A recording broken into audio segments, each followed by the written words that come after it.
Naperville is a great place.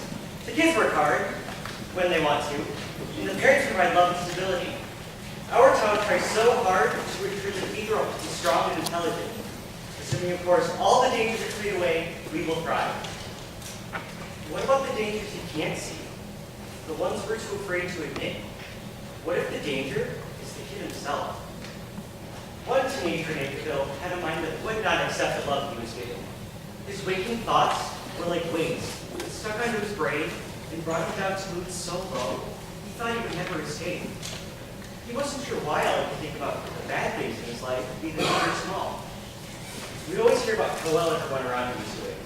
They would receive academic achievements, awards for talent, and praise for just being amazing. However, this teen wouldn't acquire any of those. He was only average. He compared himself to people he knew and loved, and they would always be better than he was in just about anything. He would admire so many people who would want to be just like them, but knew deep down that he could never compare. The teen was never able to cope, and this made him vulnerable, weak, and spineless. As time went on, every day got worse. If he had nothing to get up for in the morning, why should he get up at all? He always heard from people that no matter how hard things got, giving up would never be an option. However, this statement simply just isn't true. It's a phrase people made up out of fear for someone else. He was aware of this fact, and he knew that he had a choice to give up or continue with the way life is now, with no hope in sight. These thoughts overtook his mind time and time again until he could no longer take it. He found a bunch of pills and a bottle of vodka. He sat in his room, all alone, crying until his throat burned and constricted.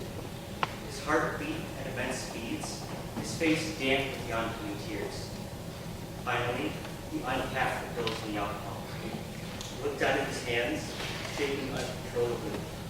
He looked up at a mirror and saw his face, red and pained. He looked into his eyes and saw life that could happen. He wasn't sure who he was or what he was meant to do, but he was ready to act. He looked away from the mirror.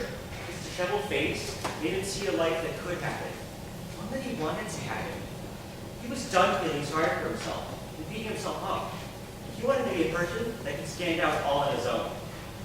He began to write about his experiences and things that inspired him.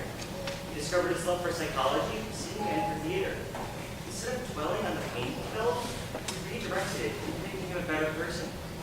All his pain made him into who he is today, who I am at this very moment. I took my problems in stride and began to cope with the minuscule things that got me down.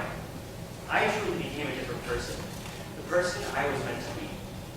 Although the feeling to give up never completely leaves you alone, you still become stronger. And those downs in your life become more manageable.